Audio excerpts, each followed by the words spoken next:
ঈমান না তো মৃত্যুকে আলিঙ্গন করে, আলিঙ্গন করে মৃত্যুকে ভয় পাইতে পারে না। ও আমার যুবক, ও আমার সিলেটের মুসলমান, ঈমানদাররা কখনো মৃত্যুকে ভয় পাইতে পারে না, আলিঙ্গন করে। আর আপনারা কেন মৃত্যুকে ভয় পান? ওসমান হাদি রাহমাতুল্লাহ আলাইহি মারা যাওয়ার আগে একটা কথা বলে গিয়েছেন, মৃত্যুর ফয়সালা জমিনে হয় না, আসমানে হয়। ঠিক কিনা? এই মুসলমান, এই কথাটা ওসমান হাদির না, এটা হাদিসেরও কথা।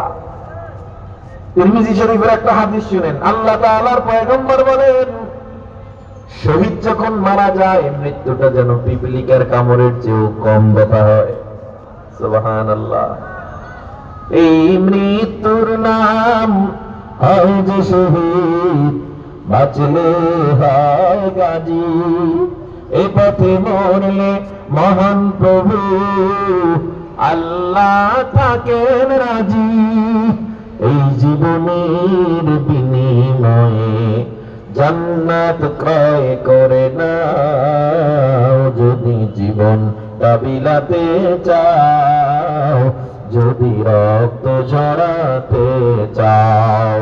দিনের পথে খোদার রাহে জীবনকে বিলিয়ে দাও, যদি জীবনটা বিলাতে চাও, যদি রক্ত ঝরাতে চাও।